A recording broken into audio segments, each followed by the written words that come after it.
So this is a presentation that we've been doing here in Monroe Township now for a couple of years.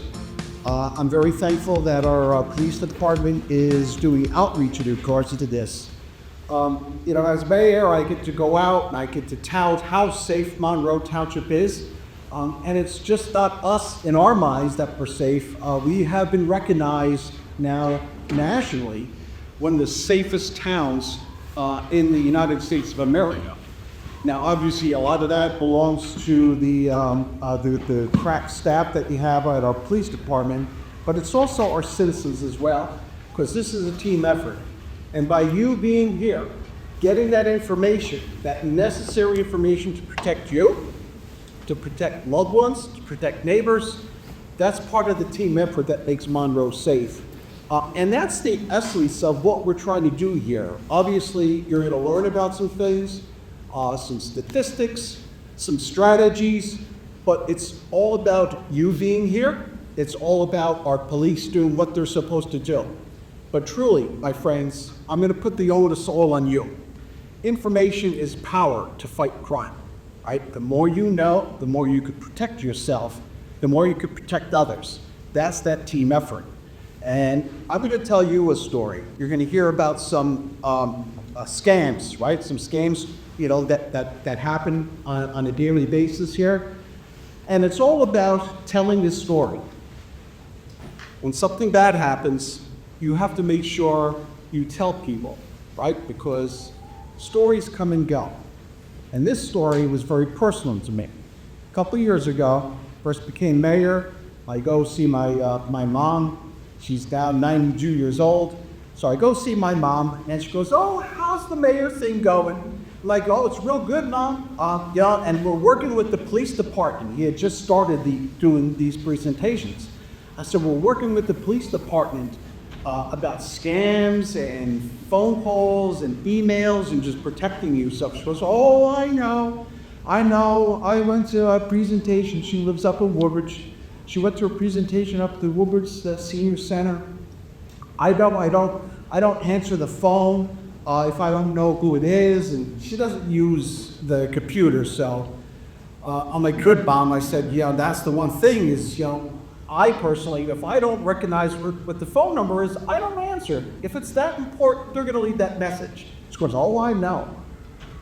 Well, my friends, a couple weeks after that, unbeknownst to me or my brothers, and I have three brothers, two of them live in the same town as my mom.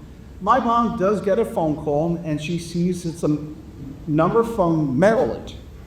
Well, my other brother lives in Maryland, as well as some nieces and nephews, her grandkids. She sees the number, it's Maryland, doesn't say who it is, but she decides to answer it. "Hello? Grandma, is that you?" Yeah, it is. "Yeah, who is this?" "Oh, this is Sean." Sean is her grandson who lives in Maryland. Well, my friends, it really wasn't Sean. It was somebody pretending to be Sean. So my mom immediately, "Oh, what's wrong?" "Oh, Grandma, got into a car accident and I'm in jail. And the woman I hit is in the hospital." "Oh my gosh, Sean, did you tell your father?" "No, I'm so embarrassed. Please, I can't call my mom or my dad. That's where I reached out to you. I'm in big trouble, Grandma. Will you help me?" "How can I help you, Sean?" "I need money. I need money to pay a lawyer to get me out of jail. Can you send me some money?" Of course, my mom doesn't, have the capacity to send money. And so Sean says, "Could you get money out of the bank and I'll have my lawyer send a courier?" So my mom, being the saint that she is, how could she? It's her grandson she's talking to. So my mom, 90-something years old, with a walker, doesn't bother calling any of my brothers. She calls the next door neighbor, "Could you please take me to the bank?" Neighbor, kind neighbor, loves my mom. "Okay, Mrs. Delina, I'll take you to the bank." The neighbor picks up my mom, takes her to the bank. My mom goes into the bank and withdraws $9,000 in cash. Okay? She comes back home. Again, she's a good grandma. She's not calling anybody except for now the lawyer. The lawyer picks up the phone and says, "Oh, thank you, Mrs. Delina. This is so kind for you to, for your grandson. This is going to help. We're going to send over a courier." About an hour later, a courier comes knocking on the door of my mom. My mom hands over the $9,000 in cash, and that's it. My mom was so embarrassed that this happened to her. So embarrassed. She didn't want to call anybody or tell anybody, and it was so embarrassing for her, and losing $9,000. I mean, it's horrible, horrible. And then we said to ourselves, what would it take just for my mom to pause 1 second? First of all, don't answer the phone, but just pause 1 second and just call somebody, right? Or somebody new, the neighbor, right? I'm not thinking strange taking her to the bank. Maybe one word would have been said to her to thwart this dastardly deed. So even me telling my mom about the scams, it just wasn't enough. So I cannot reinforce to all of you, take that moment to think about it. Something doesn't seem right. I get texts all the time. My most recent text that I get is about Easy Pass and my account, right? I mean, it looks real, but I'm like, you know what? If they really, really want to get to me, this is not the way to do it. So just take that one moment. I know we're all busy, we all do things, but just take that one breath. And the power that you're getting tonight, I hope will help you. Just take that one moment. And if it doesn't help you, talk to your neighbors, talk to your family members. This information that you have the power to fight crime is a testament to what you're doing here tonight. And I just want to say, I thank you so much. My friends, we have Bob Bennett to take the bedded here from our police department, who is an expert in this. He's going to tell you some stories. Listen to him, gather that information, and be that one person that might not only protect yourself, but maybe help a friend or a neighbor. So thank you so very much. Bob, it's all yours. Thank you very much, Mr. Mayor, and thank you very much to everybody that's come out tonight. We're going to cover two different portions of this. The first part's going to be about the burglary and home protection, car burglaries, home burglaries, and the second part's going to be the frauds and scams. I'm going to tell you quite a few different stories of experiences that I've had here and we've had as far as cases go. I've been here 23 years now. And so this is going to be different stories over that course of time. Monroe, just like the mayor said, is a very safe town. I don't want everybody to go home tonight and build a moat around your house and all this other stuff. You live in a very safe community. These are things, though, that do trickle into the gates of this town, all right? And we're experiencing it just as much as everybody else around the state is. So we are not unique in this situation. We're experiencing what everybody else is experiencing. We're just hoping that now that we get the word out to people that we have a little bit more defense to be able to thwart this stuff. So again, my name's Detective Bob Bennett. I've been here 23 years in Monroe Township. I've been in the Detective Bureau about 8 of those 23 years. And we're going to get into the crime prevention right off the bat. So burglary, by definition, and we covered this here, it is a unlawful entry of a structure to commit a felony or theft. It doesn't have to be forced entry. If somebody leaves a door unlocked and you're not supposed to be in that building, that's a burglary. If you entered it with the intention to commit a crime, that is a burglary. We like to define that because a lot of the times when something happens and we have a burglary take place in town, the first thing on social media the following day is, anybody hear about that home invasion last night? Or the robbery that took place, all right? So I'm happy to say, knock on wood, we haven't had a home invasion in Monroe in probably 12 years now, maybe 13. We have had quite a few burglaries. Now, a burglary, when somebody enters the structure and you happen to be home, that does not make it a home invasion unless you are the target. That is where the burglar is coming after you for a specific reason, whether it's to get something specific that he knows you have, or he's trying to, manipulate you to give up something that he wants. So somebody breaking into the house while you're asleep at night is still just a burglary. Burglary statistics. So in 2023, there was an estimated 839,000 burglaries. This is across the country. That's a decrease of 26% when we compare that with 2019 data. The number of burglaries decreased from just over 3 million when compared with 1990 data, and that's down from 2.2 million when compared with 2010. So if we look back at 1990 all the way through, there has been a gradual decrease in burglaries. When we get into the second portion of this, when we start talking about frauds and scams, there's an astronomical jump in those. So I think that it became easier for criminals to get people's money over the phone. Why do I need to break into their house if they're just going to hand it to me over the telephone? So I think that that's where the transition occurred over the last 20 years or so. Burglaries account for 16% of property crimes. 93% of burglaries are forced entry. So there are some, though, where somebody has left a window open or a door unlocked and stuff like that. And so victims of burglary offenses suffered an estimated $3.4 billion in property losses last year alone. That number's a lot. That's gone up a lot. Average dollar loss per burglary was $2,400. According to the FBI, there's a home burglary every 26 seconds in the United States. Homes without security systems are 300% more likely to be broken into. 47% of homes do not have a home security system. Anybody want to take a venturing guess what the number one deterrent to a burglar is?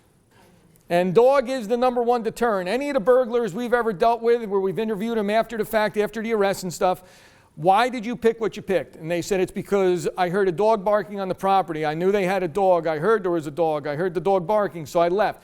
Doesn't matter how big or small that dog is. It seems to be any type of yapping, they don't want to be there because they don't want to get bit, and then the dog alerts people that somebody's in the house. So home burglary entry points. When we look at the regular house, traditionally, burglaries are on the first floor of the home. 34% of those are right through the front door, which you would think somebody would want to sneak around the back, right? 22% of those are through the back door. Now, we're starting to see a change. We're starting to see burglaries now taking place on the second floors of these homes.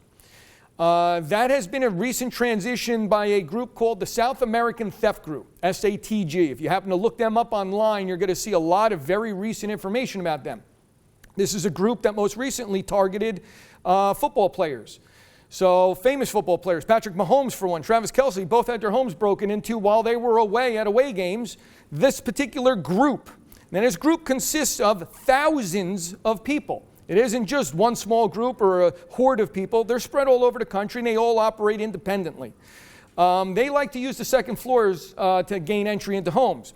Here in Monroe specifically, we've had it where they've taken a picnic table, put that up against the house, put an A-frame pool ladder on top of that, and then stack something else on top of that to get onto the garage roof to get entry into the master bedroom window.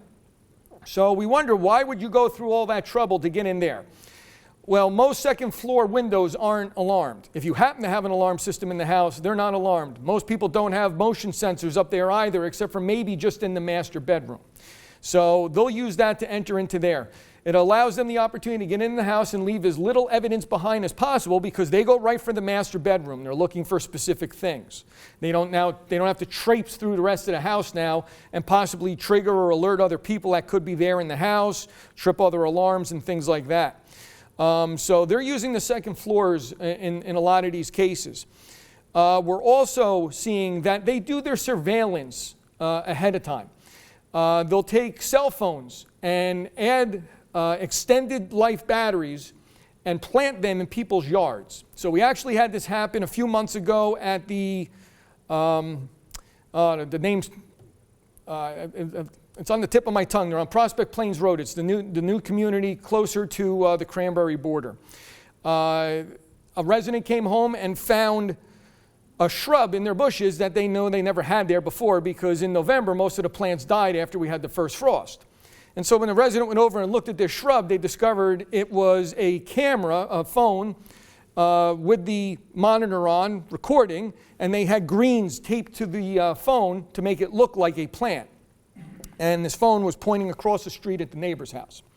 The resident called us. We went there, checked it out, discovered that it was actually live recording or live streaming.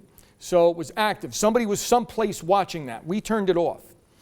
What this was all about was that the South American Theft Group, they do their homework. What we're seeing now is a lot of the traditional cat burglar, the person that would wake up and just go, I'm picking that house to break into. Those days are sort of done. We're not really seeing too much of this anymore. We're seeing a lot more of the organized and prepared burglar. So they do their research, they pick their victims. They're looking for homes of business owners, people that have a lot of cash on hand. They do their research. They find out who owns small businesses, who owns the type of business that they're looking for, such as restaurants, salons, things like that, where there'd be a lot of cash on hand. Their victims generally don't put their money into banks. And so a lot of these homes, when we have these burglaries, they're getting away with $300,000, $600,000, $700,000 in cash. So they're very lucrative jobs, which is why they do their homework. And so part of this surveillance is setting up these cameras to watch, because then they'll study the resident to see when they come and go. What vehicle do they commonly drive? What times are they not there? And they develop a pattern in history. And by setting up this camera, or the phone with the camera feature on, they could sit at home and watch and monitor what their target is doing at all times. So like I said, they do their homework. They're looking for specific targets. This is not random. They just don't pull into a neighborhood and go eeny, meeny, miny, mo. They are doing their homework to find this out. And all these jobs are very lucrative. They make sure that they are. That particular case that I was telling you about, we actually encountered those 4 people that set that up, identified them. We got search warrants for the vehicles as well as the phones. We found that particular group of 4 people were up and down the East Coast and even out into Midwest United States, and they were surveillancing approximately 50 other victims in other towns across the country. So we had a lot of work to do notifying all these other police agencies that we found people that were surveillancing homes. They may have already been targeted by this burglary group. So it's kept us quite busy. One of the other burglaries we come across from time to time is distraction burglaries. These are subjects that pose as contractors or public utility people, such as a tree service. They'll knock on the door, distract you, they'll bring you outside to another part of the house, and then that's when a second suspect will enter the house. A lot of the times they'll pose as tree workers or tree cutters, stuff like that, or tree service. And they're like, hey, Mrs. Smith, we're doing a job in your neighbor's house, and we don't want to encroach on your property lines. Would you mind coming out back, showing us where your line is, because we want to respect your property. And so you go out the back with them, and then now you've left the front door open or unlocked, and the other people come right into the house, ransack the bedroom. You don't know it until you go to bed that night and find the place turned upside down. So we're seeing that from time to time. It's just something to be aware of. Questions to think about. Did you make that appointment? Is this random? You can even call a company to verify they're legitimate. Asking for ID, I don't know if that necessarily solves anything, because anymore people fabricate fake ID. So, but calling the company is a legitimate way to find out if they're supposed to be there. And if you want, and we encourage it, please call the police if you're unsure. That's what we're here for. We will check and make sure those people are who they say they are. So part 1 of crime prevention, at home. If you have an alarm system, please use it. Majority of the burglaries, people had alarms, never set them. So there's a thing called complacency. And we deal with it in police work. And complacency is where you start to feel comfortable, or you fall into a routine, and so you let your guard down. And when you let your guard down is usually when these types of things will happen. And so we have residents that say, hey, listen, I've lived here for 20 years. I've never had an issue. I just haven't said it in a while because nothing happened. And now that one particular time, something does happen. If you had the alarm set, it may have stopped it. It may have deterred the burglar. It may have made it where they weren't in the house as long as they actually were. But a lot of the times we see people have alarms, they do not set them. Keep your doors and windows locked. This goes for first and second floor. Lock your interior garage door. So what we're seeing with a lot of the car thefts that we were experiencing the last 3 years is that if you had your keys in the house, when they got into your garage, So let's say you left your car in the driveway and you left your car unlocked, which is what was happening with a majority of these burglaries. What do most people have inside their car hanging on their visor? The clicker for the garage door, right? So thieves aren't stupid. They'll click the clicker, garage door goes up, they go into the garage. Now, if you left that door unlocked, that goes from the garage into generally the mudroom or something like that in some of these homes. That's where everybody seems to hang their keys on a hook right in the mudroom. They make it convenient. They get into that door, grab the keys, get in the cars, and they go. We actually had a gentleman who had 3 Lamborghinis stolen in 30 seconds out of his garages. He even parked his truck across the driveway so it would stop the Lamborghini from being driven away in case anybody was ever that brazen. Well, they took the key for the Lamborghinis and the key for the truck, moved the truck, and then drove the Lamborghinis right out. So, we all think we have little things put in place. They have ways around it. Everything I'm going to be talking to you about tonight, we're going to have generalized solutions. They aren't the end-all, be-all. A determined burglar, a determined thief will get past or will get through all of these. The goal is to trip him up, stall him as much as possible. That's what you're trying to do here. Somebody will get into your house if they want to get in there bad enough. Don't leave ladders accessible. Lock your sheds, things like that. We actually have people that will go around and they'll steal scrap metal. They'll take the gutters right off the side of the house. They'll go into the shed to steal tools and things like that where you have, that type of stuff is stored. Surveillance video equipment has become a lot more common now. Things like the ring doorbells, Nests, stuff like that. Stuff that works through Wi-Fi. Those are all handy. But what we're seeing now, again, back with the South American Theft Group, when they're doing these burglaries, they use jammers. And so a jammer will jam the frequency of anything that's wireless. So we're finding when we're going to the scene of this burglary, our radios aren't working. Our police radios aren't working. We can't communicate with each other. We can't communicate with dispatch. It comes up dead. The radio beeps as if the signal is gone, which is very rare. We never have that happen. Now all of a sudden we can't communicate. We get to the house, residents like, well, I got cameras here, and they can't find any footage because all their wireless cameras, the cameras couldn't communicate with the server because there was a jammer in place that stopped the frequency from working. This will also disable certain alarm systems. It will stop you from being able to use your cell phone if you happen to be home and you're trying to call 911. So it sounds very scary. These jammers can be purchased online for roughly about $600 or $700. They like to use them in jails and prisons and stuff like that because it stops the inmates from being able to use smuggled cell phones. But unfortunately, these things are also available to the public, and when they use them for these purposes, it makes their ventures out rather successful. Keep valuables out of sight. If you're away, please advise the police with a vacation notice. You could let us know that you're going to be traveling. You can either do it by contacting dispatch over the phone, or there is a form online through our police department website you can fill out. It asks questions like where you're going, emergency contact phone numbers, how long you're going to be away. And there's a very important part on there about letting us know if somebody's going to be tending to your house while you're gone. Because we will come out and patrol your house while you're away. Various shifts during the course of the day. Day shift will make it out to your house, check on the house. They'll walk around the building, make sure the doors and the windows are locked. The midnight crew will come around, they'll do the same thing, sometimes several times a night, depending on call volume. Nothing stinks more than being on one of these perimeter checks and coming across somebody on your property and we're both, uh-oh, who are you? Why are you here? And you didn't tell us that your son or daughter was coming by to water the plants or, things like that, or bring the mail in. So please let us know if you're going to have people checking on the house. And if we happen to find something, we'll reach out to you with that emergency contact number that you have. Be aware of anything suspicious for both you and your neighbors. If you see something suspicious, please report it immediately. And if you see something, say something. That's one of the most important parts of this. When we have a burglary, we'll canvass the neighborhood. We'll go around, knock on doors, talk to all the neighbors. And we'll ask, did you happen to see anything between the hours of 3 and 4 today? Did you see any cars? Was anything?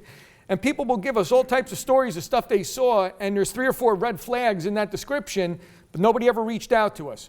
A lot of the times, too, when we knock on these doors, and we'll say, did you happen to see anything that happened next door? And they'll go, hey, by the way, what is their name? And I'm like, oh, did you just move into the neighborhood? And they'll say, no, I've lived here about 7 or 8 years. I've just never ever spoken to them. So we're starting to see that as well, too, that the neighborly atmosphere doesn't really exist a lot, as it used to when I was younger, at least as far as I remember when I was younger. So a lot of people just like to hide their heads in the sand, and they will see things and not call. Don't be one of those neighbors, all right? Because you may be the one that's being victimized, and a neighbor may see something. You'd hope that they would call for you. This is what that vacation notice looks like online. It's just very easy to fill out, submit it, and then it gets posted to our patrol wall. Steps to protect your home against a burglary. Add exterior lighting is one of the easier methods. Now with all the exterior lighting and motion sensing, you could set that stuff up very easily. You don't want to leave dark corridors or areas around your house. Tall bushes, things like that will give places for people to hide. Lock your windows and doors. May sound too good to be true, but simply locking your windows and doors can be an effective deterrent. When we were having the car thefts that started 2 to 3 years ago, all those cars were stolen as they were unlocked. They were all stolen because the keys were still in them too. So, when we hear about that, none of those thefts the first 2 years were forced entry. Nobody was breaking windows. Nobody was hot wiring cars. The keys were in the vehicles, all right? The doors were unlocked. It was an open invitation for disaster. A would-be intruder will simply choose a target based on whether or not a front door is locked sometimes. The South American theft group that I was telling you about before, they'll actually come to the house posing as a courier maybe, delivery person for a flower company. They'll come to the door with a bouquet of flowers and knock on the door for 3 minutes. Nobody answers. That person leaves. Now the crew will show up and actually physically break into the house. We've had it happen in Regency on the other side of town where they came to the door as landscapers. And so within a gated community, like you mentioned before, you feel safe because you're within this gated community. That doesn't stop bad people from getting inside. They can still walk around the gate. They can drive in if they have a way to get through. Again, there's no barbed wire keeping these people out, so it is a very easy, open thoroughfare. But these particular people showed up at the house dressed as landscapers, wearing bright green vests at 11 o'clock on a daytime morning, and went to the door, ringing the doorbell, holding the leaf blower in his hand, and for 3 minutes, nobody answered the door. That particular individual walked away, went down the street. Within 30 seconds, 3 other landscapers showed up to the house. They went around the back and they pulled the meter off the house, your electric meter. When you pull the electric meter off the house, that kills the power. There's nothing powered within the house now. That disabled any alarms unless there's a proper battery backup. Now, if you have a battery backup, it may disable the phone system so the alarm call can't make it to the alarm company unless you have a cell backup. So again, there's ways around all this. But they pulled the meter to the house, got into the house, and stole several $100,000 worth of cash that they load and jewelry as well that they loaded into several of the residents' suitcases. At 11:15 in the morning, 3 look-like landscapers with bright green vests walked 3 blocks out of the community pushing suitcases. We watched on the cameras because they have cameras at the gates and we could watch and see when people come and go. And we watched them walk through the community and there had to be 3 dozen cars drive past them. And nobody thought that that was suspicious, that there's landscapers pushing suitcases out of the community on the spots on English Town Road where they got into another vehicle and left the scene, and that was the end of it. So, practice social media safety. My wife hates me for this because whenever we travel, I don't let her post any pictures until we get back. When I told you before about the South American Theft Group, they'd like to do their research. They follow to see what you're doing. And when you post that image of yourself at the Eiffel Tower saying, oh my gosh, Europe is so beautiful, I can't believe we've only got 2 weeks here. Well, you just told them you're not coming home for 2 weeks, that your home is vacant. They do peruse social media looking to see what your habits are. Also, posting things on social media gives them an indication as to what you possess. So if you're showing a lot of pictures within your home, things like that, that tips them off to a lot of the things they may not normally know. Avoid posting dates of your vacation. Hold off on posting photos until you return from your trip. I know that's not how we generally operate with social media, but something like that is something to keep in mind. Close your blinds and curtains. Keep them closed when you leave. It won't necessarily stop a criminal from breaking into your home. However, not being able to see the valuables and your possessions from the outdoors will often deter them from taking the chance for potentially little reward. Automatic interior lighting. Every time I leave, I have 2 or 3 lights set on timers. Making it look like somebody home is very important. We had a thief years ago. We used to call him the senior community burglar.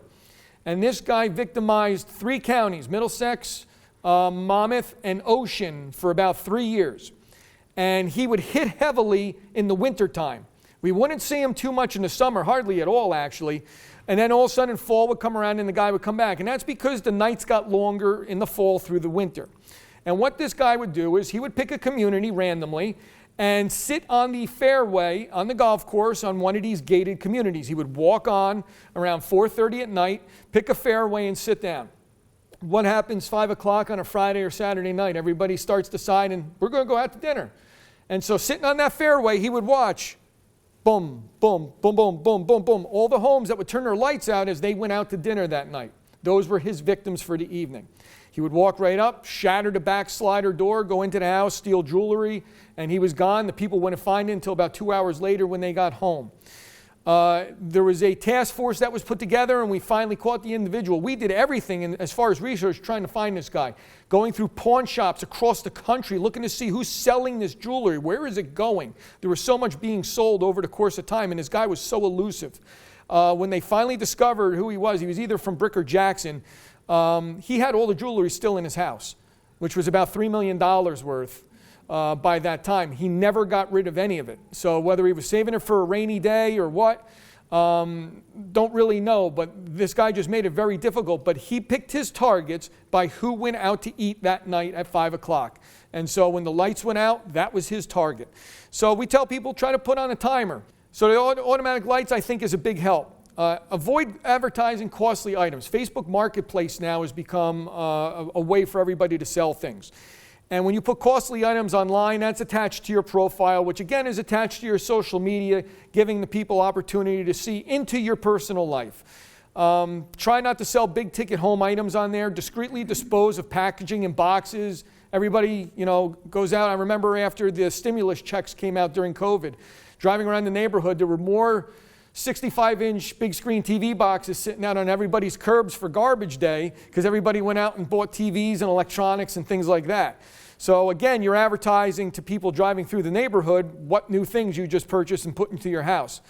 Try to pack things in dark trash bags or wait for pickup day to place the stuff outside. Now with the cans and stuff, you just put everything in there. As surprising as it may sound, burglars often monitor trash cans and recycling bins for clues to the contents of your home.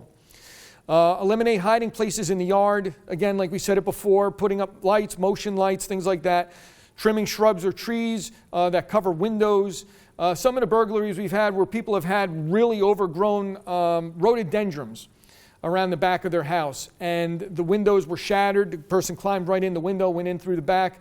And there were 3 homes in the backyard, or bordered the backyard of these victims, and nobody was able to see anything going on because the plants were so overgrown, it provided perfect cover for the thieves. So in precaution, make sure your home looks occupied, make it difficult to break in. If you're going to be away, don't have the newspapers piling up in the driveway. Let the post office know so they can keep the mail, or have somebody come and collect the mail for you so it just doesn't pile up in the mailbox. Keep your garage doors closed and locked. Don't allow daily deliveries of mail and newspaper. Arrange for your lawn to be mowed if you're going to be away that long. Check your locks and doors on your windows. Replace them with secure devices as necessary. We were always telling people, take the broomsticks, put them in the track of the slider, right? Again, that only stops so much. It stops somebody from pulling the door off the tracks. It doesn't stop them from shattering the glass. That's where hopefully you have an alarm system with a glass break sensor that would pick that up. Again, you have to have almost like a redundant system of checks and balances that cover each other in case one thing is superseded. Push-button locks on your doorknobs are easy for burglars to open. Install deadbolt locks on all your outside doors if possible. Sliding glass doors are vulnerable, like I just said. Don't share your vacation plans. Be a good neighbor. If you notice anything suspicious in your neighborhood, call 911. And form a neighborhood watch group if you like. We can help you work with your neighborhoods to improve security and reduce risk of burglary. So if your home is broken into and you come home to find something unexplained like a door open or a window broken, don't enter. Perpetrator may still be inside. It's happened where people have come home and the person is actually still there. Use your cell phone or a neighbor's phone to call the police. Please don't touch anything, and please don't clean up. We've actually had that on several occasions where people were embarrassed because the burglar came in and turned things upside down, And the residents started putting things away before we got there and then told us, well, these drawers, well, I put everything back, but that was all over the bed. That was all over the floor. This was tipped over. We can't collect any type of evidence now that it's been tainted. Write down the license plate numbers of any suspicious vehicles if you happen to see them. Note the descriptions of any suspicious persons. These burglaries I was telling you about, the South American Theft Group and similar groups, they do their surveillance. They are there in the neighborhood. They are walking around. They are watching. So when we're finding these crimes out after the fact and then we're doing our research into it, we're seeing that they may be in the neighborhood 2 weeks earlier, coming around multiple times, sitting in front of the home, sitting down the street from the home, walking up to the home, things like that. There's actually one where when we were talking to the neighbors, and the neighbor's like, yeah, I actually have video pointing across the street. Let me go get it for you. And they got video. And the video was of a Jeep backing across the victim's lawn, pulling up to the front steps of the house, and people get out of the vehicle, kick in the door, and go into the house. And we said, you saw this happen? And she goes, yeah, I saw that happen. We're like, why didn't you call the police when you saw this happen? And she goes, well, I didn't know if they were moving something. I'm like, well, does the resident own a Jeep? No, they don't. Okay, so there's a vehicle you don't recognize on their front lawn. How often does that happen? Well, it doesn't really happen much at all. That's why I was watching, But then they came out of the house. They ended up coming out of the house with a safe, loaded it into the back of the Jeep, and drove off with the safe. They carried this 300-pound safe, the several people that broke in. Again, another targeted burglary. So now we get into the vehicle burglaries. Keep your vehicles locked even when you're home. Keep your valuables out of sight so they're out of mind. Don't keep wallets, purses, checkbooks, things like that within your vehicle. We were finding out an awful lot that during the start of the vehicle burglaries, people had so many valuables inside their car. They had loads of money, cash, just sitting inside the center consoles, tucked in the visor, things like that. You're asking for trouble if you leave things like that in very vulnerable places. Don't leave your key fobs inside the vehicle. My gosh, that sounds, well, everybody looks at me right now like I'm nuts when I say that. Again, the first year, all those burglaries, the thefts that were taking place, the keys were in the vehicle. We had groups coming down from Newark and North Jersey, and they were coming down in the middle of the night, and they would drive through the neighborhoods with their friends looking for targets. Now, they would only hit certain vehicles. They wanted high-end stuff, Range Rovers, Mercedes, Audis, things like that. Well, those particular cars, if you leave your key inside the vehicle wants to let you know that. And so it turns the mirrors inward to let you know, hey, you left your keys inside the car. And I'm not going to let you lock it because your keys are here. I can sense it. And so what do the criminals look for at 2 in the morning when they drive around? They look for the high-end cars with the mirrors turned in. And they know that all they got to do is run up the driveway, hop in the driver's seat, push the start button, the car starts up, and they're gone in 10 seconds. So, again, things like that. The key fobs were in the vehicles. It was causing them, there was no obstruction to leaving. Then when people started getting wise and they started locking the cars, then they were getting into the garages and then taking the keys and leaving with the vehicles that way. That's when we started seeing the burglaries increase. But again, they were only burglaries trying to get the keys. They weren't in the homes to steal anything else. They weren't in there to assault the homeowners. They were just trying to get the keys to leave. A lot of the actors in these crimes were 13, 14, 15-year-old kids. And they were affiliated with gangs and the like and things like that. And they didn't have much of a family life, and so that's why it was easy to recruit them for these types of jobs. In the same token, there isn't too much punishment in the state of New Jersey for juveniles. And so when we would arrest them, and they would get arrested through various jurisdictions across the state, they were immediately released to a guardian. They don't actually go away to jail or anything like that. And so they're back out the following night doing the same thing all over again, just in another town. And so we were running into a lot of problems with that. Now, one of my colleagues today gave me a brand new, hot off the presses update on the motor vehicle thefts. So last year alone, this is New Jersey statistics. New Jersey statistics, there was a total of 14,700 vehicles stolen in the state of New Jersey last year. That's down from 16,500 the year before. So it was a decrease of 11%. That's 40 motor vehicles stolen per day average in the state of New Jersey. That's how bad it got. It was getting bad because New Jersey is a no-bail state. Okay? That means that when we were arresting or catching these people, We would arrest them, bring them back to police headquarters. They would get processed. They would get charged. Sometimes they would go up to the county if they had something in their background that commanded it. Most of the time, they were being released from our building.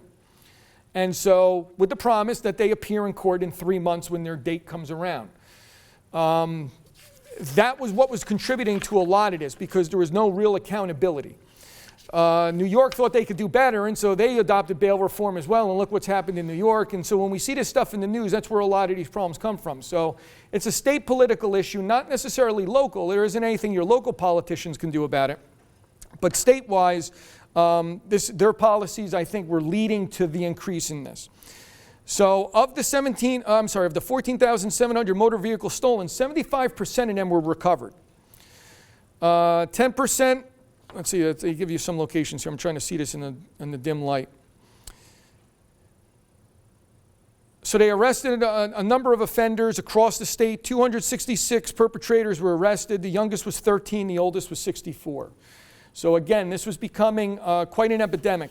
They would steal the vehicles, bring them up to the ports, and they'd throw them right in the shipping containers. We found vehicles that were on their way to Benin, Africa. They were also on their way to Russia. They were on their way to South America, things like that. So if you had any type of like OnStar system, anti-theft tracking system, stuff like that, they knew exactly where these devices were within the vehicle, because there were times we went to the home and the homeowners got it on the phone and says, it's plotting right around the corner from the house. It's 2 blocks over. Let's go. When we go around the corner, the car's not there, and we find on the side of the road the actual tracker that was inside the vehicle, factory installed, and they would rip that out, throw it on the side of the road as they took off up the turnpike. So we put a pretty good dent into this here in Monroe. We were part of the task forces that were organized throughout the state. With the advent of this, led to a lot of information sharing between agencies, federal, state, and local agencies. Because we were finding the same groups. The group that hit Marlboro the night before would come down and hit Old Bridge and Monroe the following night. The town listened to us and listened to you and purchased the flock camera system that we have installed around town. You've probably seen that mentioned numerous times. These were plate reader camera systems that were put in. A lot of the people coming down to do these car thefts were showing up in stolen vehicles, or they were showing up in their friend's vehicle with stolen license plates to try to avoid detection. Those camera systems were detecting that. They would let us know instantaneously that a vehicle came into town via Forsgate Drive or Applegarth Road at Route 33, wherever we had these cameras at, and would say, that car is stolen and is now in town. And our officers would respond to the area, flood the area, sometimes come across the vehicle, which would take off in a pursuit. We couldn't engage in the pursuits. The vehicle would leave, and we would actually deter the theft from happening, because these people never had the opportunity, because we were on top of them right away. So that's within the last year and a half. That's how we've been able to respond to these. Most vehicle burglaries are to unlocked vehicles. Most motor vehicle thefts occur because the key fobs are left inside. I say this 3 or 4 times because we want just people to understand that. You make it very easy. So make sure you lock your vehicles. What to do if you're the victim of a motor vehicle theft or a burglary? Try to know your credit card information, stuff like that. When you're dealing in a situation like this, the police are at your house or wherever you're at, and we're asking you a lot of questions, and there's a lot going on, and you're trying to remember things, and you may not remember what credit card you have. If you had your wallet or purse in any of these vehicles, the first thing they do, they go right to a Quick Check, or they go to a CVS or Walgreens, and they buy thousands of dollars worth of gift cards. And they do that because as long as your credit card works, those gift cards can't be traced. And they also can't be deactivated once they're turned on. So they'll use your credit card to purchase all of that stuff. So the quicker you can get your credit cards turned off, at least you can stop that type of fraud from happening. Know your information and passwords. Know all your debit cards and things like that. If you have an Easy Pass, create an online account. Sometimes that can help us know where the vehicle went once it left town. We could see what toll plazas it got off at. If you have an OnStar vehicle tracking, try to have it activated, keep them up to date. But again, we were seeing them pull those right out of the vehicle. If possible, try to have some type of 9 p.m. routine. Everybody likes to get on the couch this time of year. It's cold outside, nice and warm under a blanket, and you fall asleep on the couch. You wake up again, it's midnight, you crawl in the bed, and maybe you didn't lock the doors. Maybe you didn't lock the car. We drive around on bicycles. We have bike cops here in Monroe, and I'm one of them. When we were having these vehicle burglaries start up, and they were a lot more popular, We were on bike patrols through the neighborhoods where these were happening. Driving around 3 or 4 in the morning, you'd be surprised how many people leave their garage doors wide open. How many people leave their trunks wide open in their cars or leave a door wide open accidentally? They come out with all the groceries, the kids are causing a little bit of a fuss. You bring everything inside, you get everybody settled. Okay, well, it's bath time, let's go. And now you forget you left the door open and things like that. So have a 9 p.m. routine. Go around, lock your doors, lock your windows, bring in boxes off the porch. We drive around and we find tons of boxes from Amazon deliveries just sitting on the porches. There's a thing called porch pirates. People drive around looking for this stuff. So unless you want it stolen, bring it inside. Remove valuables from your vehicles and remember to close your garage doors. We had a security camera registry, but now pretty much everybody has cameras. It's almost a moot point. Thefts within the home. So a large number of thefts that occur within senior communities. Home health aides are the prime suspects. Cleaning people are also common as suspects. Protect your valuables when aides or cleaning personnel are in your house. Don't share locations of jewelry or cash with anybody you do not trust. When hiring cleaning companies, please do your research and don't use places like Craigslist, Facebook Marketplace, and stuff like that. A lot of the times when you go through an offshoot outlet to find somebody to do a job like that, they're not necessarily licensed. And they may not be licensed because they might have gotten kicked out of the field once before for doing something deceptive or, theft or things like that. So the only way to get this job again is now to go on Craigslist, and I'm going to offer myself at half the price of what everybody else is going for. So I'm going to look like an attractive candidate for somebody who's hard up for a live-in health aide or things like that. So, with that type of option comes the risk. So just be aware of that. Try to use legitimate companies to hire these people. We actually had, it happens more often than not. One of the ones I'm thinking of right now, we had a family where the female resident required immediate immediate health aid assistance. So a person would come several times a week for a couple hours, help make food, wash the dishes, stuff like that. After about a month, when the family started coming by the house to check on mom, they noticed that there was one cabinet that had a load of Hummels in it. Well, that load of Hummels was now down to about 10. And so this particular health aide was coming into the house and every other day would take one Hummel with her when she would leave. And we ended up finding out this woman went and sold $20-some thousand worth of Hummels at a pawn shop for about $200. We weren't able to recover any of the Hummels. They'd already been distributed by the pawn shop. Shame on the pawn shop guy because he knew he had a desperate person. He knew how much the value of those Hummels were. The person stealing them didn't know how much they truly were, but was happy just to get $200 for it. That's how desperate she was.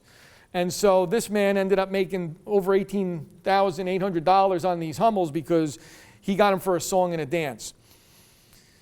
So now we roll into the scam awareness portion of it. U.S. Department of Justice identifies theft and identity fraud as terms used to refer to all types of crimes in which someone wrongfully obtains and uses another person's personal data in some way that involves fraud or deception. Typically for economic gain. That is the primary purpose for this. Because why else would you want to assume somebody else's identity? You want to make money off of it. That's the reason why they're doing it. How do they operate? Well, operate mostly internationally. When we research a lot of these cases and we do a lot of subpoenas, sending out requests to banks and financial institutions, we find out the money most of the time left the country. This makes apprehension, makes apprehension and investigation difficult. Many lead to questions. Many use leading questions and use words to gain your trust. Some use scare tactics such as "you will be arrested." So now in 23 years of police work, a lot has changed, okay? But there's still one thing I'm allowed to do. I still have the element of surprise. So at any point in time when we're going to arrest somebody, I don't call and warn you, okay? I just show up. And I show up at the most inconvenient time. So when you're hearing on the phone during any of these scams, if you don't comply, if you don't do this immediately, if you fail to do this, you will be arrested. We have agents sitting down the street. We have federal officers around the corner. You don't want to be embarrassed, do you, Mr. Smith? Well, then you better go to the bank. You better do this. You better give me this number. So some of these scammers will pull this off. They'll like to do this a lot with the immigrant communities. So a lot of our Indian residents in town, they'll threaten them with deportation. They'll threaten them with revoking their visas, things like that, if they don't comply. We have a federal agent sitting around the corner. You don't want to be embarrassed in your community, do you? When we show up and we arrest you, and that puts a lot of fear into these people. And so we want them to know as well that, you will be arrested. You start hearing that, hang up the phone, get off the phone. It doesn't, we don't warn you. Pressure immediate action. They threaten to seize bank accounts. They demand secrecy. A lot of the times these scams will operate. Don't tell anybody else. Don't tell your sons or daughters. Don't call anybody. If you do, there's other penalties for you revealing this information, that there's a gag order in place. They'll use all types of complex terms to make you think that there's going to be other penalties if you violate, their requests. Sometimes they'll offer to move money to protect the bank account. Listen, you don't want to lose that money? Let's move it over here. We're here to help you. We don't want you to lose it either. So we're going to set up this account to slide all your money into. It'll be stored there until you can get squared away with PNC Bank, whatever they want to tell you. And a lot of the times they'll do this through direct messaging on social media as well. Majority will use masked IP addresses and or fake telephone numbers. So when you get the call, it will show up whatever they want on the caller ID. We've actually had people that have been scammed here in town, and it says Monroe Police Department. So they actually thought they were talking to somebody from my agency. One of the scams involves the IRS and taxes and stuff. It'll show Treasury, Washington, D.C., or IRS, Washington, D.C. Oh, wow, they're calling me. I better answer the phone. So people are lulled into thinking that it's actually these agencies when it's not.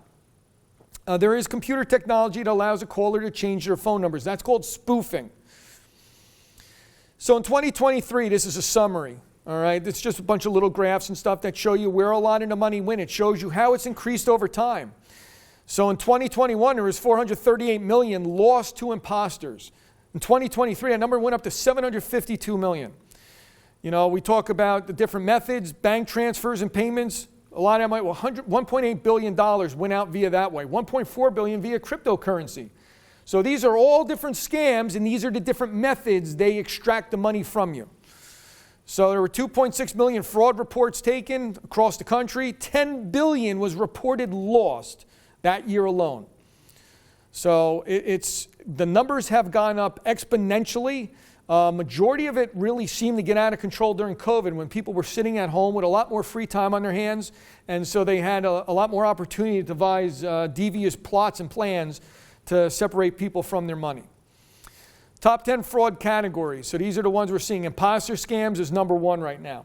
So imposter scam could be you accidentally reaching out to what you think is Amazon customer service, and you're reaching out to the scammer. You find a number online that doesn't actually connect you with Amazon. It connects you with the scammer, and they end up getting money from you through credit cards and stuff like that.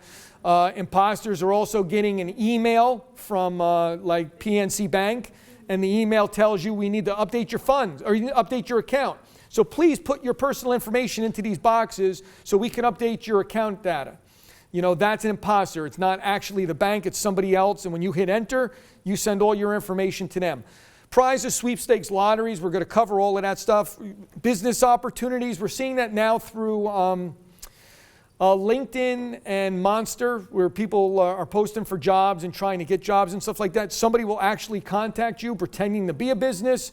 We're going to set you up. You could be my personal assistant. This is going to be great. And you could work from home. We're going to send everything to your house.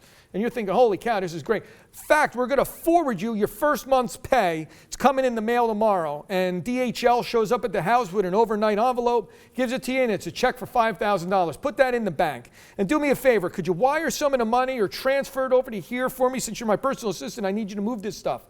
And you're now manipulating somebody else's money that's coming out of your bank account. And eventually now when that money goes, or these checks bounce, you're paying for the check that you just cashed. So you're losing your own money as well. Who it impacts the most? So a lot of the times we think senior citizens, right? They're the ones that fall victim to this exclusively. And no, that's not the case. People ages 20 to 29 report losing money to fraud more often than people 80 and over, which is very surprising. While younger people lost money 41% of the time, older adults lost money only 17% of the time. But when older people did lose money, they lost 3 times what younger people lost. So that's very interesting to see the correlation. And when you look at this chart, you see 60 to 69, 70 to 79. That's an awful lot of people there, right? So you ask yourself, why is that? So Forbes magazine actually had an article, and it said that 85% of the world's liquid wealth, so free-flowing cash, is possessed by those 65 and older. So congratulations if you're in that age group, that you've earned that designation of being, possessors of 80% or 85% of the world's liquid assets. But that also makes you attractive targets. And so that's why you're going to get those phone calls 3-4 times a day trying to get information from you and stuff. Also keep in mind 51% of Monroe Township is over the age of 55. We do have a lot of retirement and gated communities in town. Fraud reports by contact method. Majority of them now we're seeing phone calls and emails. Those are the two main ones. So they'll initiate it with a phone call, telling you they're from the IRS, telling you they're from the Department of Defense. We found your Social Security number involved in a money laundering scandal, but we know it wasn't you, but they used your number. So we're going to help you get a new Social Security number. We're going to clear your name, this and that, and all of a sudden you're on the phone with these guys and they're running through a script, and this goes on for days. We had a gentleman in Regency lose $2.4 million in 3 months via a phone call. And that's how it started, was that his Social Security number had been compromised and the Department of Justice reached out to him to help him out. And so when it went through his cell phone, they sent him a picture of a fake badge, they sent him a picture of a fake government ID to make him think that everything was good.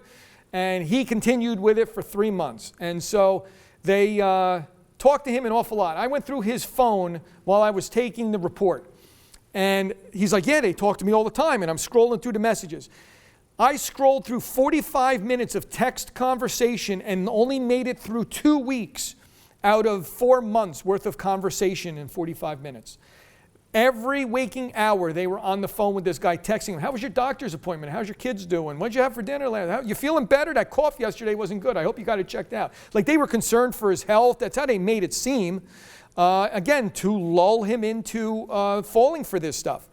So $2.4 million. When at the end of this investigation, he gives me a form, and it's got the breakdowns of the days that he gave the money and the gold and stuff like that. And I saw at the end it was listed as $3 million. I said, how the heck did we get to $3 million? We were at $2.4 million last we talked. He goes, well, I closed out a lot of retirement accounts to get that money. I owe the government $600,000 in capital gains expenses. So when you lose $2.4 million, Uncle Sam comes looking for his portion too, and he's going to get his. And this man owed the government $600,000 on top of the kick to the teeth of $2.4 million when he lost it in this scam. We were able to find out that that money, he purchased gold. They had him buy gold. And then they came to the house to pick up the gold. And the gold ended up going to New York. It went to the Diamond District where it was converted to cryptocurrency. And from there it got sent over to India. All this money was going to a 1 square block area within India, some city in India. When we reached out to the federal government about this to see if they were interested, because we were finding out that there was victims all over the Northeast from this one particular scam.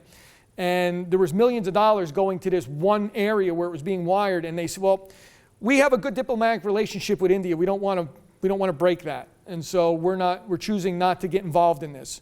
And so we don't have any authority to pursue it any further than that. So unfortunately, this gentleman did not get any of his money back. And people that end up losing it in this method usually don't. Fraud reports by payment method.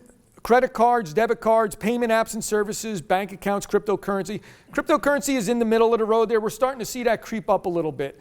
If you know cryptocurrency, good for you. A lot of the times when we have victims that come to us and say, listen, I ended up losing the money this way. I was told to put the money into a crypto wallet, one of those coin wallets. They're protected in the sense where all that money is, it's all handled in secrecy. That's why it was created. That makes it difficult for us to be able to research this and track it and find out who actually owns the accounts where the money was wired to. So try to avoid that. We don't have much recourse to be able to help you with that. So what is the cost? In 2019, there were 1.7 million reports of fraud nationwide. Out of those, 23% of the monetary loss. So only a quarter of that lost money. So the reported frauds, but only a quarter of them lost cash. Those 23% contributed to a total net loss of 1.8, what is that, billion, right? So that is $293 million increase from 2018. In 2022, there were 2.5 million reports, totaling 9 billion. 2023, that went up to 10 billion. So we see that this is where the focus is now because it's gotten so much easier. There are call centers set up around the out of the country, around the world, where there is a wall with banks of phones. And these people will sit there and those phones auto dial. And when they get somebody on the line that answers, the person rolls around on a wheelie chair and answers those phones or continues to send texts, and they engage in 3, 4, 5 conversations almost simultaneously on these phones.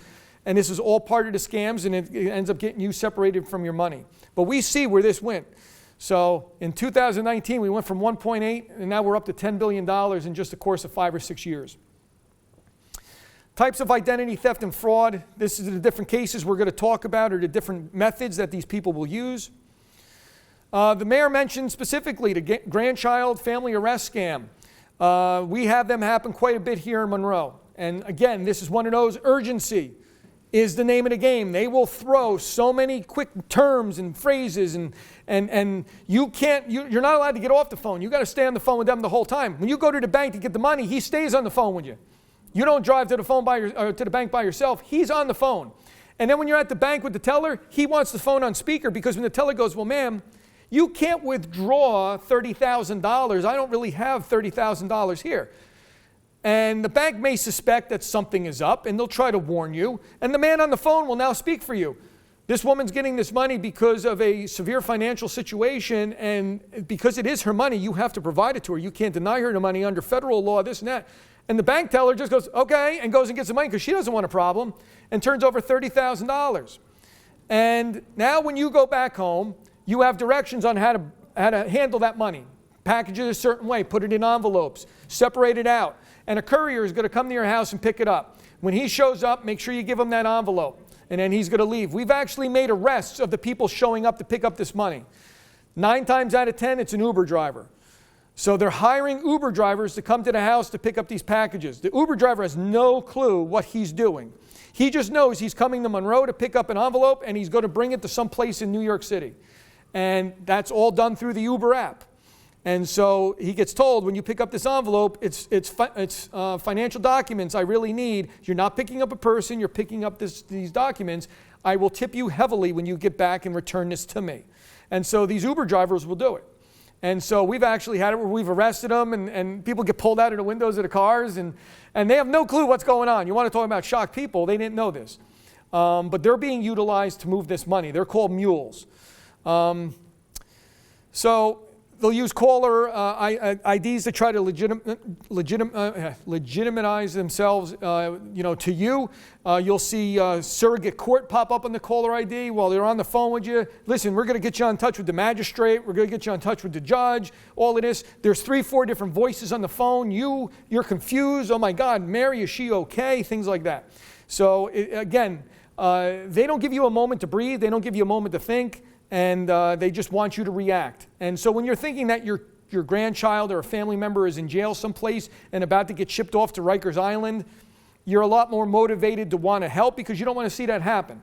And after everything is said and done, that's when somebody goes, what were you just doing at the bank? I saw, we've had actual family members call up and say, Mom, what did you withdraw $30,000 from the bank for? I'm tied into the account. I got the notification money's being moved. And I can't tell you right now, I'm in the middle of doing it. And it's, they're giving these responses to their family members. Family member calls us up and says, go to my mom's house, something's not right. And we go there, and the woman's got the money laid out all over the dining room table because she's packaging up the way they told her to package it up. We've actually stopped several of them before the person actually came to the house to pick up the money because of these ways. So if you can have somebody onto your bank account so that they can see when withdrawals are being made like this, that can maybe put a stop to it. Keep that in mind if you have older parents. Get yourself on the bank account so you can see when money's being moved, because all of a sudden something like this happens. You're like, why is my dad doing that? Something's not right. Nope, you don't want it. Once again, the caller could ask for payments via gift cards and things like that. We'll see that from time to time as well. Bail is not paid for via gift cards. Nothing outside of the gift card's location is used as currency for anything else. So when public service calls you and says, if you don't pay your gas bill with $2,000 worth of Apple iTunes gift cards, we're turning off your gas. Hang up the phone. That doesn't work that way, okay? So we have a lot of people that are spending money on these gift cards because that's what they're told to do. So to verify your purchase in the gift card, the caller will then say, after you purchase this gift card, give us the number on the back of it so that we can verify you actually made the purchase. So we know you're not lying. Once you give them the number on the back of that card, you have now sacrificed the card. The value of that card is gone.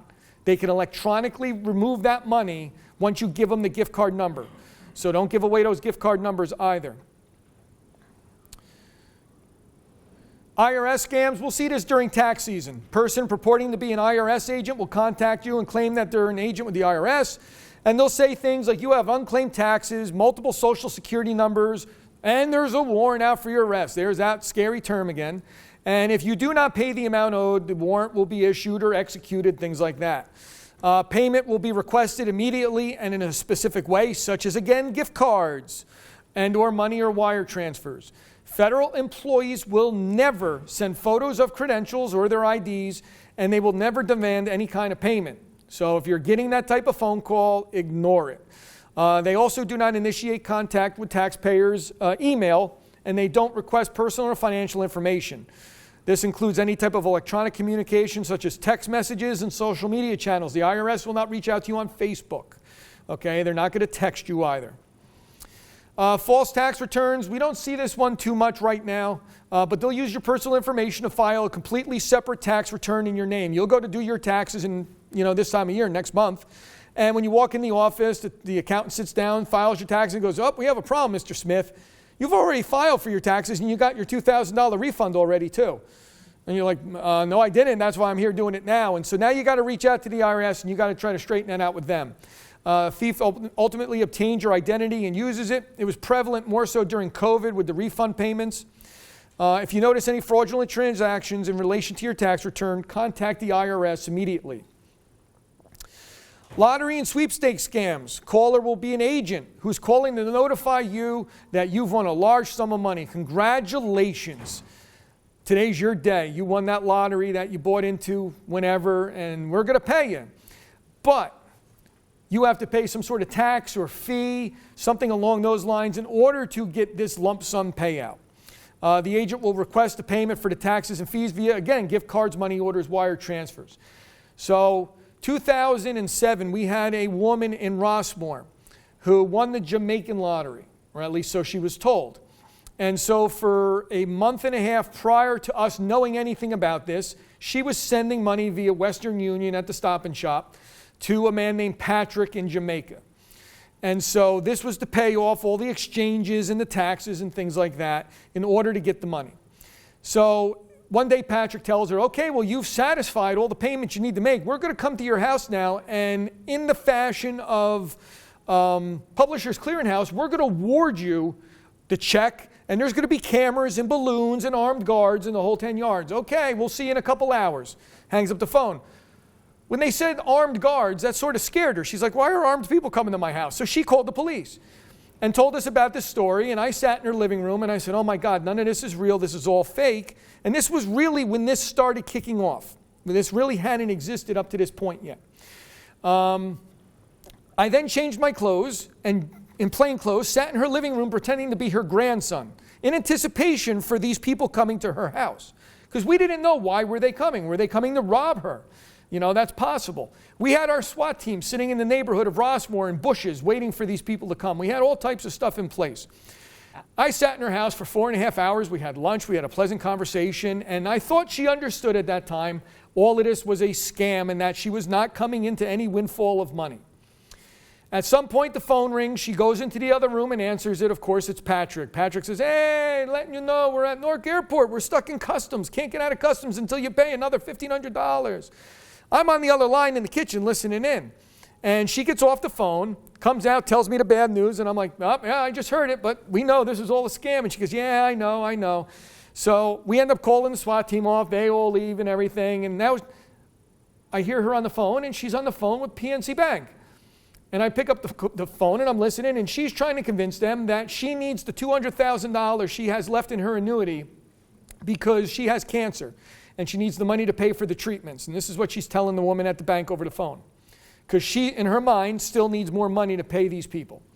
And I got on the phone and I said, PNC, this is Detective Bob Enner from the Monroe Police.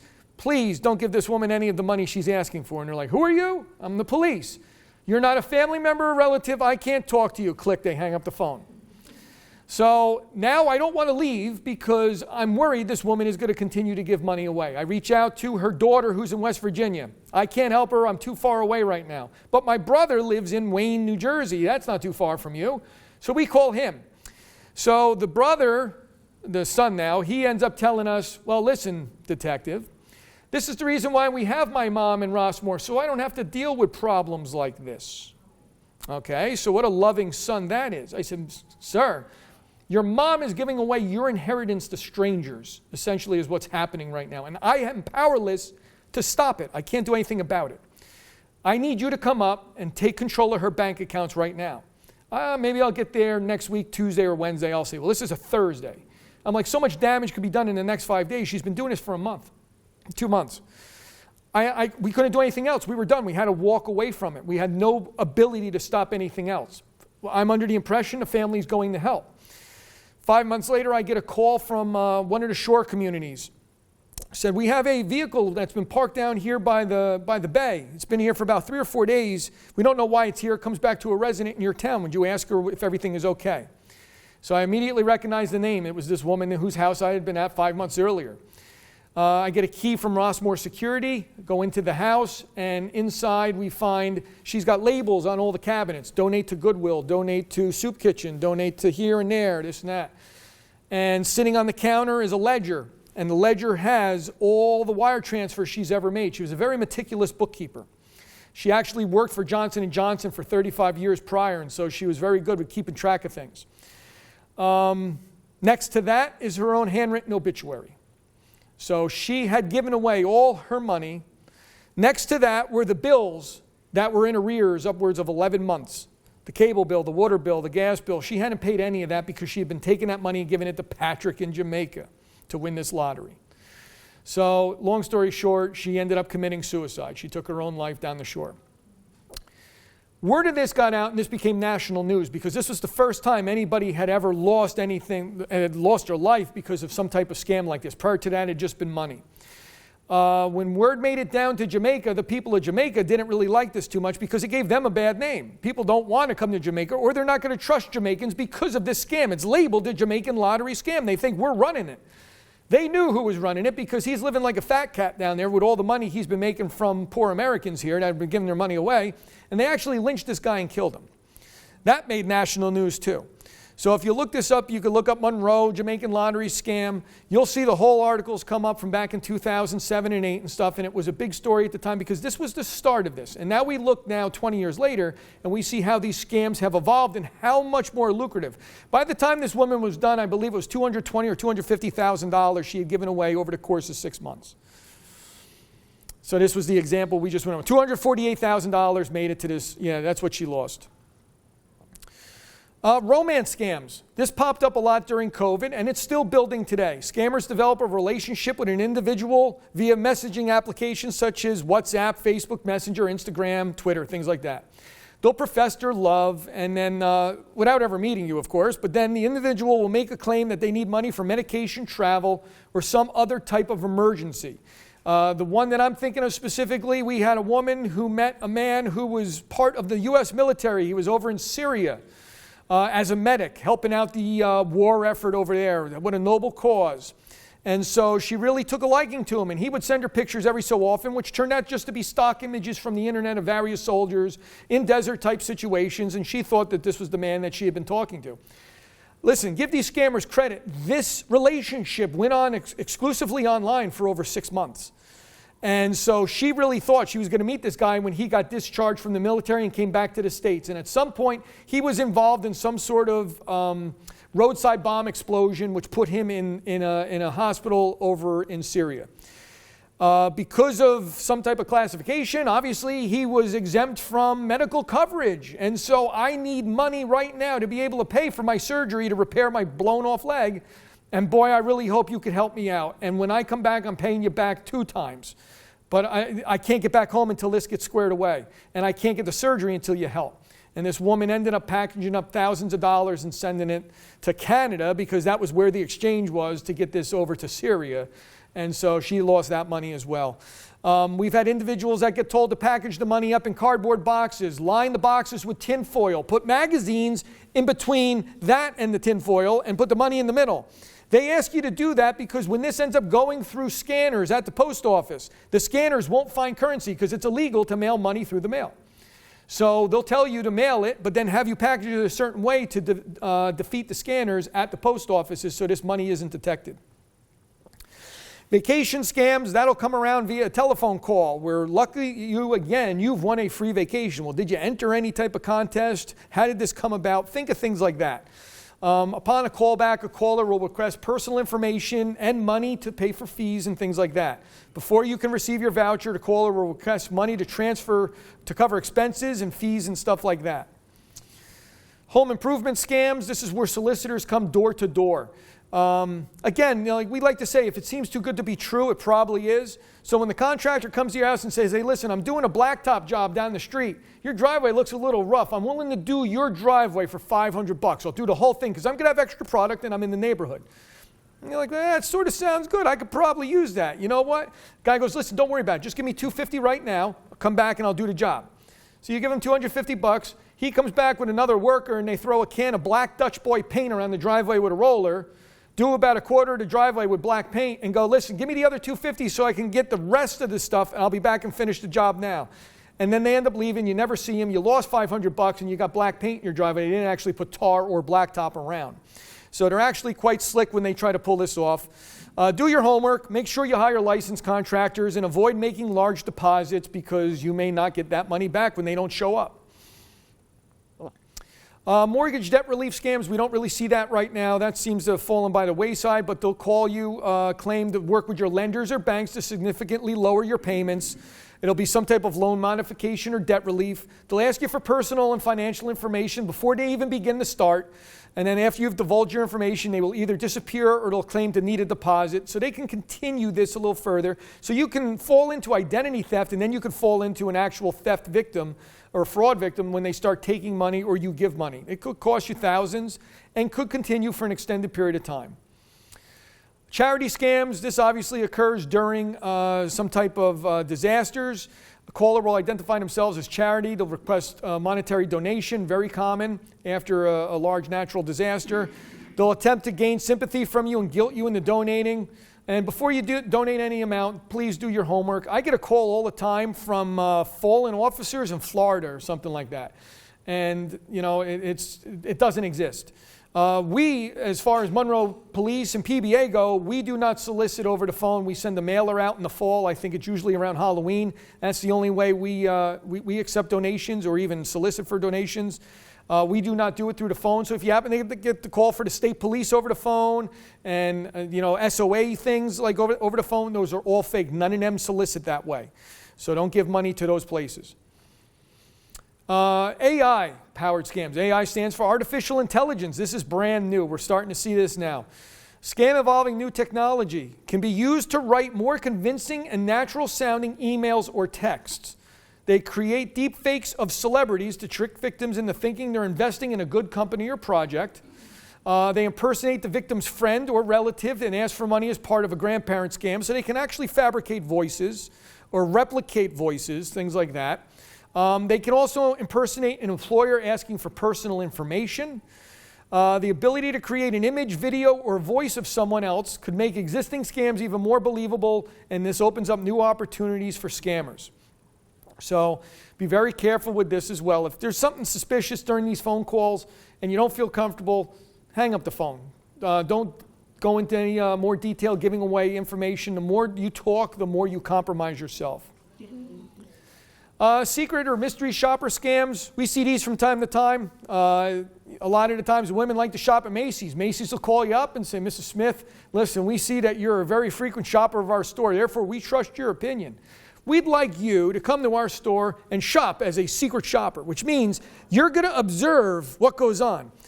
Did they smile? Did they say thank you? Did the woman in the fitting room smile and offer you a ticket for the number of items you had and all of this and that? And then when you purchase the items, did they provide you a receipt? Did they offer you the in-store credit card? Did they do things like that? And you're going to check all these little boxes off when you're done. They're going to give you a list of things to purchase while you're there at the store. When you're done shopping, they're going to ask you to then mail those items to a certain address somewhere, and they'll pay you back with the check, with the receipt. Once you send them the receipt and the items, they'll send you back a check for that amount, plus a little bit extra for your trouble, and then you'll get some type of coupons and stuff like that. Well, all you're doing is you're doing somebody else's personal shopping. And then when you send those items away, you never get the check, you never get reimbursed for it, and you're out. Be skeptical if you're ever asked for payment in the form of gift cards, things like that.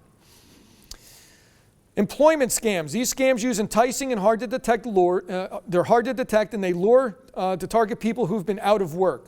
Scammers will take a slow approach with interviews and legitimate seeming operations. They then collect personal information from your employment forms or tell you to buy equipment or training that they offer for sale. So again, this is coming from the LinkedIn monster type avenue of where you would actually be looking for a job, and now somebody's calling you in response to the resume you posted. They promise guaranteed or easy income if you purchase their program, you buy into whatever it is that they're selling. Sometimes they'll send you a large paycheck. They ask you to send extra back, which is a play on the popular overpayment scam. Job opportunities might involve receiving money and sending funds to another account, or receiving and reshipping packages. This is called money mules or reshipping mules, where you're actually doing the dirty work for the scammer and moving the money and merchandise around the country for them. So that way, now when we do all our subpoenas and try to find out where this stuff is coming from, we get your address, think you're the suspect, and find out you're just another victim in the entire mess.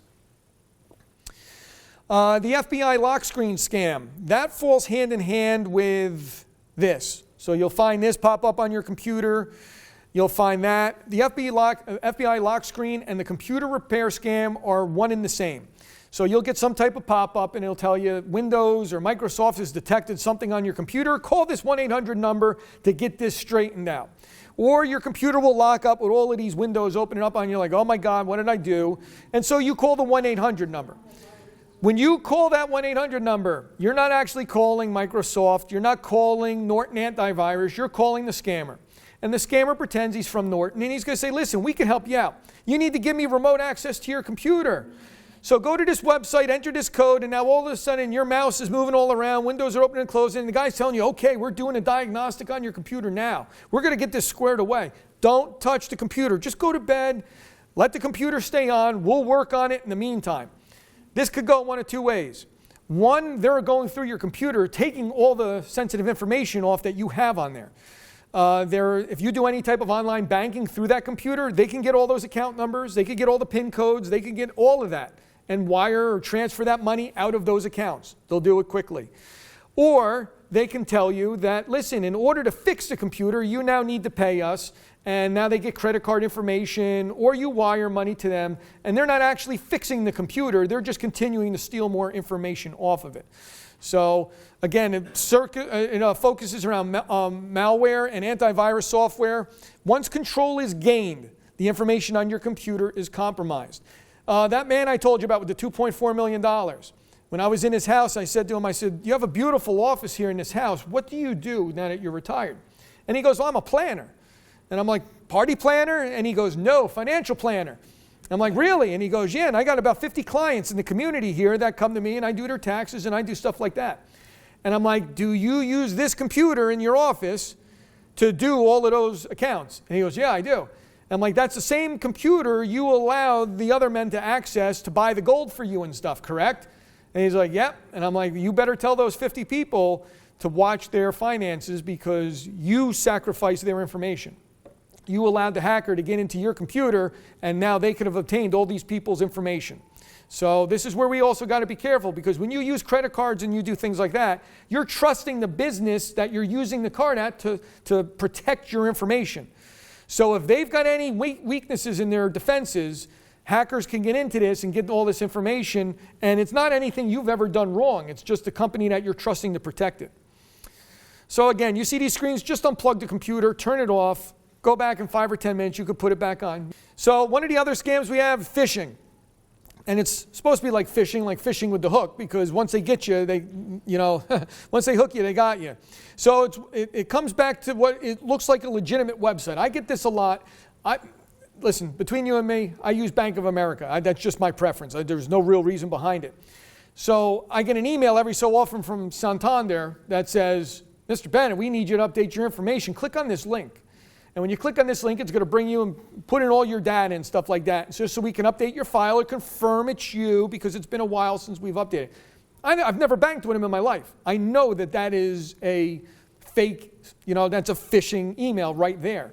If you happen to use those companies, it may, you may think, okay, this is normal. I use them, and click on it, go to it, and now you've just turned over all the data you've entered to these people. The hacker will have full access to your personal accounts. Check the URLs or the addresses of these things to make sure they're legit. A lot of the times the URL from the email and stuff comes back to a scrambled jumble of letters and numbers. It's not actually a true website. That's a common one. Be careful for that. ATM skimmers. So now we're seeing this a lot now too. Where you would go to the ATM, put in your card, they'll put a little faceplate that you could see there over the existing built-in faceplate on the ATM. It has a reader. So when your card goes through, it goes into the machine legitimately like it would, but this reader can now siphon off whatever information's on your card. So it gets your account, and a lot of the times they'll actually have a pinhole camera too. So when you stand at the screen and you type in the 4-digit code, the camera is now recording you put in that code. So somebody that now retrieves this later on can go back and look and see, okay, well the machine siphoned off this card number, and the video shows the individual typing in this 4-digit code. Now they have access to your bank account. Micro card readers and cameras capture your card number and PINs.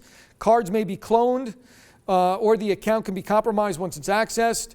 They can place these on almost any ATM, and it can be hardwired to the terminal. It's nearly impossible to see because they're so flat and they look like part of the regular interface. Before you put a card in the ATM, go up, grab that little opening where the card goes, shake it around a little bit, try to pry it. A lot of the times these will come right off because they're just placed over.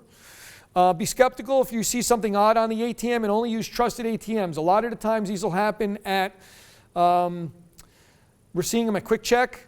And we're seeing them at like little bodegas. So if you happen to be in like New Brunswick or Jamesburg, and there's one of these like little corner stores that have like one of the little ATMs inside that's like a no-name thing, be very leery of those. They'll put them on a Friday night, and then they'll come back Sunday night to get it off. You'll have 3 days worth of ATM information on there. We tell people a lot of the times too, with your ATM card, a lot of the times they'll link it to a bank account. Try to link it to like your checking account, something that doesn't always have a lot of money in it. Because when you link your ATM card to your bank account and you have $60,000 in your bank account, and now they get a hold of your information from this card, they have access to that $60,000 sitting in the bank account. We would prefer it if you only had a little bit of money there. That's all they can get, and you're only out a little bit. Redeeming the money that's stolen from this type of account is a lot harder. The bank takes sometimes up to 40 days to get you your money back because they want to research it to make sure they're not being scammed by you. And so you're not going to get your money back right away as you would with a credit card. If somebody misuses your credit card, that's almost an instantaneous reimbursement, and then they get your brand new card because they can see that that card wasn't used by you. But the bank is a lot more cautious before they refund money. So be very careful with that. Again, here's another image of it. Just looking at it, you can't tell the difference. But you can see where the one attachment is on it as opposed to the other where it's a flat entrance, and this guy's a little bit of a bump out that has the reader in it. SIM swapping. This is a technique used by thieves to reassign your cell number to a SIM card in a phone that they control. They can then try to log into your accounts using codes and links sent to your number. For example, we had a wife receive a text from her husband, so she thought it was her husband. It came up on her phone that it was the husband's number texting her. And the husband said, listen, honey, I'm getting a code. It's going to come over for a bank account. I'm doing something with the money. Just send me that code when it comes to you. So on the woman's phone, it came up for her bank account. The four-digit access code came up, and she texted it back to him thinking she's talking to her husband. The text message was not from her husband. It was from the thief, who was able to take over the SIM card of his phone, and it showed on her caller ID that it was him. She gave the code to the thief and unknowingly compromised several bank accounts in excess of $50,000. So this also ties in with don't click on unknown links. So that was one of the things that came across in the phone too, was a link asking her to go to this, and then it sent the code. So she was trusting that it was her husband on the phone. So it's not her fault. But again, it's just something to be very cautious of, that these things are happening now. And we've had victims here in town dealing with it. Social Security theft. This is with a stolen Social Security number. Identity thief can assume your identity. So this used to happen a lot more when Medicare, what was your membership number with Medicare years ago? Was your Social Security number, right? And so that opened the door to a lot of dishonest people to get a hold of information that worked at doctors' offices. Now that's changed. So your Social Security number isn't out there as readily as it was in the past, at least for our generation moving up. Protect the physical Social Security card and be wary to anybody that shares this information. How it impacts us here in Monroe and in the U.S. In Monroe Township alone, frauds have increased 500% since 2011. In 2011, we took 185 fraud reports. 2019, that went to 679. And in 2023, that climbed to 925. Americans older than 60, now this is nationwide numbers here. Americans older than 60 years old lost $3.4 billion to scams in 2023. Billion, all right? We're talking a lot of money. Tech support fraud was the number one crime impacting people over 60. People 60 and above filed 101,000 reports in 2023, which was up from 88,000 just the year before. So we see where this is going. This is just continuing to run. Average dollar loss was $33,000, and 5,900 people lost more than $100,000. So we see the range in this. It could be small or it could be something big. We went over the scenario just before. How to avoid identity theft and frauds. Do your searches online. Try to spot scammers and imposters. Don't send money or gifts out and personal information in response to unexpected requests, especially when it comes to just a text or a phone call or an email. Don't believe your caller ID. Technology makes it easy for scammers to fake these numbers. If someone is asking for money or personal information, just hang up. And it's important, if it's that important to call or leave a voicemail. I do that now. I don't answer if I don't recognize the number. If it's somebody important to leave me a voicemail, I'll call them back. We have residents that call up because they're perturbed over the fact that they get 5, 6, sometimes 20 calls a day from these scam callers. And they're like, how do I stop this? First thing I tell them, don't do that national do not call registry, because I think that actually gets you more calls somehow. That doesn't actually work to stop anything. The main thing is stop answering the phone when these calls come in, because once they realize they have a warm body receiving on the other line, that will now continue the calls. If it keeps going to voicemail, that wastes their time. They're going to stop, and the calls you'll actually notice will start falling off in frequency if you stop answering them. Don't pay up front for promises. Someone might ask you to pay in advance for things like debt relief or loan offers or mortgage assistance, vacations. We just talked about that. If you do, they'll probably take the money and disappear. Consider how you pay for this stuff. Credit cards have significant fraud protection built in, but other payment methods do not. For example, sending money through Western Union and MoneyGram is risky because it's nearly impossible to get your money back. Government offices such as the IRS, law enforcement agencies will never ask for payments in gift cards. Please remember that. Talk to somebody. Before you give up any of your money or personal information, talk to somebody you trust. All these scams revolve about keeping you on the phone and just you. Don't tell anybody else. When you start getting pressured like that, that should be a red flag. Hang up on robocalls. We just talked about that. Don't even answer the phone for them. Be skeptical about free trial offers. Do not deposit checks or wire money back. This is similar to money laundering. Banks must make deposit funds available within days, but if the check is fake, you'll be responsible for paying the bank back. We actually had a woman selling a piano through Facebook Marketplace. Guy called her up, said, listen, I'd love to buy the piano, but I can't get down there, so can I send a company to come move the piano? Woman said, yeah, no problem, but how are you going to pay me? He goes, I'm going to send you a check. She got a check. The piano was only $3,000. She got a check for $5,000. So she called the guy and he goes, listen, you accidentally sent me $5,000. And he goes, oh, my bad. I didn't mean to do that. Do me a favor. Movers are coming tomorrow. When they show up, give them $2,000 and put the piano on the truck. All right, so everybody showed up. The movers took the piano. She gave the guy $2,000. That was the last she heard of it until about 12 days later when the bank called her back and said, that check you deposited for $5,000, it bounced. So we need $5,000 back because we paid you out for that, remember? And so this woman was now out the money plus the piano, and turned out the whole thing again was a scam. So be very careful. How to avoid spam calls, we just talked about that. A lot of the newer phones now, if you've got the smartphones, you can actually put numbers or block numbers within the phone. That doesn't necessarily stop it because all these scams will come with a different number every darn time they call. They have a way to do that. So you block one number, you'll get 50 more.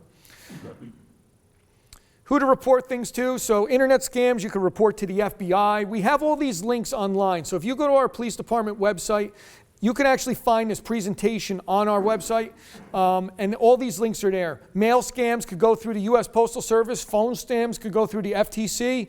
IRS scams, you would report to the Treasury. If you incur any monetary loss from any of these scams, let us know. If somebody's just simply used your credit card, you get a call from Visa and they say, sir, did you purchase tires in Arizona 2 hours ago? Nope, I didn't purchase tires. Okay, we didn't think so. So we're going to cancel your card out. We're going to send you a new one. Don't worry about the charges. You don't need to let us know that, okay? Because when it turns out that this card is used in another state, we don't have any jurisdiction to be able to charge or go after the people. So telling us about it isn't really going to do too much. If the credit card company is reimbursing you, that's excellent. That's exactly what you want, and they're going to take care of it. Once they absorb the loss, they are now the victim, not you. So again, we can't prosecute when you're not the victim anymore either. So this is wrapping up the presentation, and this is just a couple mention of some of the things here in this area. New Jersey gas station attendant used cell phone to steal from customers. So we had an individual here, that 52 count indictment against a gas station employee. Every time, well, not every time, but sometimes when customers came in and they used their credit card. On his phone, Apple has an attachment that allows small business owners to be able to run the credit card through their phone.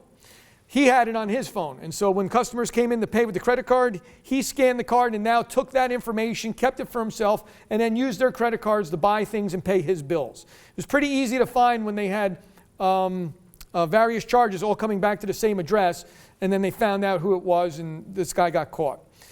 Then we also have people at the Postal Service. Postal clerk conspired with another man outside to steal $150,000 in checks. We were having this happen during COVID when stimulus money was going around.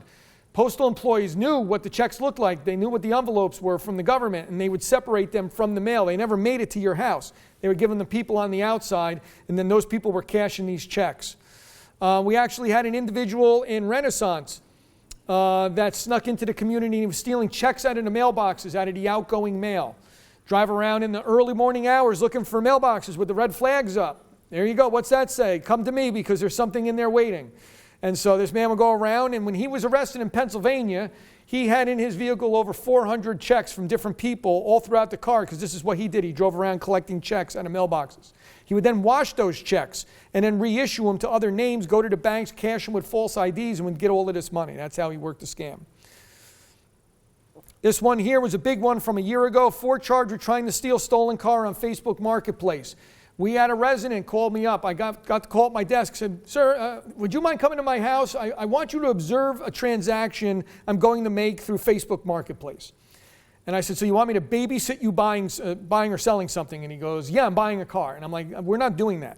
But you can come to our headquarters. We have a spot set up where you can sit there and you're safe if you're worried about getting robbed. It's all recorded, and it's in the police station parking lot. And somebody who's out to do you no good won't come to headquarters. We know that. So the guy goes, well, I don't know. I think there's a little bit more to it. It's a $100,000 car, and it's for $45,000. And the guy just offered it to me for $35,000 if I buy it within the next hour. And I'm like, oh, and what was the reason for lowering the price? He goes, I don't know. Maybe he's a nice guy. So we end up setting up a sting operation around this guy's house. The target vehicle showed up, and another vehicle showed up with it. That vehicle that showed up with it was going to drive the first 2 guys away that drove the stolen car in. When we sprung the trap and detectives and officers came flying out of the woodwork and we got the first car, we found out the second car was stolen as well. And so this was a particular group that would go around to rental car companies, and you could rent cars from the airport, and you could rent them sight unseen, meaning that you do this all online, and then when you go to the airport, the key is waiting for you in a drop box. Nobody sees you. You don't verify your identity with anybody or anything. You get the keys, start up the car, drive away, that's your rental now. Well, as soon as they would pick up these rentals, they'd throw them on Facebook Marketplace and offer to sell them. And they were selling cars. They were responsible for over $3 million worth of car sales like this online. Avis told me they lost over 100 cars in a 60-day period this way. So it sort of sounds like they need to revamp how they do these rentals at the airports, because it made it awfully easy for these people to do this. Kudos to the guy for reaching out, because he had a weird feeling. He said the car had New York plates on it, but it had a title out of South Carolina. They had a picture of the title on the Facebook ad. The title was no good. The title was fake. So that's sort of what flagged it for him, and the fact that the price was constantly coming down and he didn't understand why. Additional resources, like I said, if you go to our Monroe Township Police Department website, go under the information tab as it shows there, the identity theft, identity fraud presentation will come up. You can see this whole presentation online, has all the links, has all the same stuff online. Use this information amongst your friends and family. This isn't a secret. Don't leave here today and hold all of this to yourself. If you happen to hear somebody talking about something and it sounds something like we discussed today, pass this information along to them. Let them know. Keep your eyes open for your own relatives and family. Be very careful with this type of stuff. It is the frauds and scams. The burglaries you're not going to see very much. The scams and the frauds, that's what you're going to encounter most likely. We encounter it every day just through email and phone calls. I want to thank everybody that came out tonight. Thank you very much for this, and I appreciate your time. Thank you.